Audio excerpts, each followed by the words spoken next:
this evening. My name is Callie Holmes. I am a student, a photographer, and most importantly, I am a stay-at-home mother to two amazing children.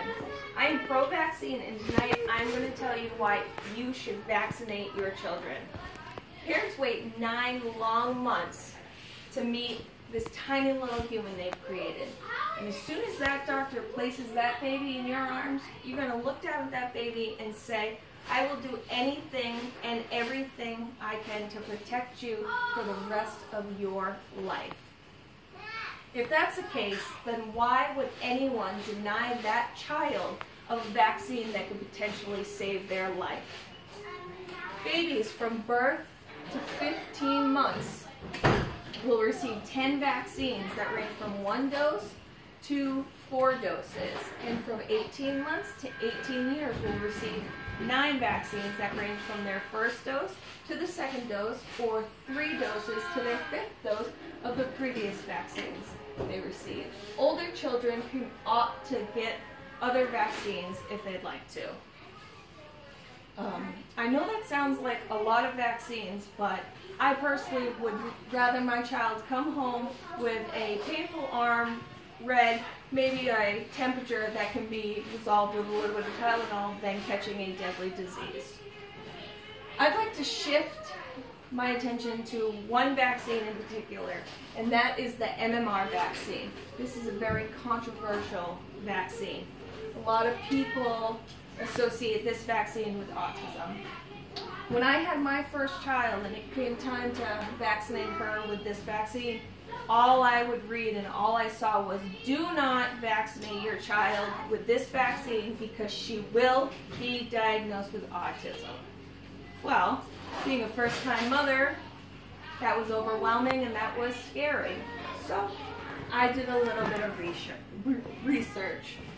And the reason that people think that the MMR is linked with autism is because of this thimerosal, which is a chemical compound of mercury, and mercury is linked with autism, so that is true. But what people don't know is there is this man, Mark Geller, that in 2003 opened a case that was directly linked between mercury and autism. Talk louder. MMR and mercury causing autism in that vaccine. What people didn't know, that he was actually paid $14,000 to open this case. After the case was opened, it was then proven that the MMR vaccine never contained that chemical compound. So the MMR vaccine actually does not have any link to autism whatsoever.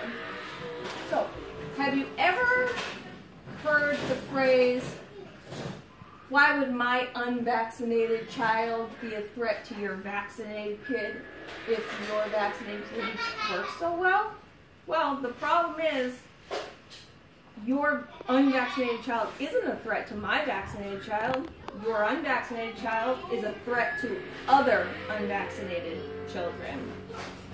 Recently in 2013, there was a teen who went to the Netherlands for a vacation, and when he came back, he was diagnosed with the measles. In 1 week, there was 13 confirmed cases of the measles. Within 2 weeks, there were 19 confirmed cases.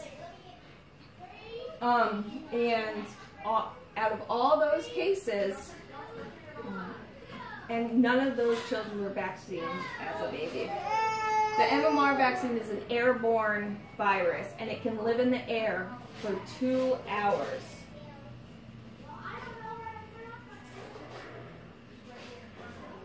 Worldwide, 1.5 million children die a year from vaccine-preventable diseases, and out of them, 218,400 of those children are under the age of 5.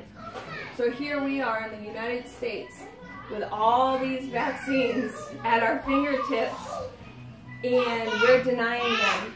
When other countries don't have the options of getting them, and they get to watch their children die every single day. The U.S. in 2014 had 668 confirmed cases of the measles, which doesn't sound like a lot, but if you take into consideration that in 2000 there were 0 confirmed cases of the measles. So yes, going to the pediatrician and holding your children down and hearing them cry is hard. It breaks your heart. I personally cry when I have to do that, but I continue to do it because it's worth it, because I'd much rather deal with that than watch my child pass away from a life-threatening disease. So please consider vaccinating your children. Thank you.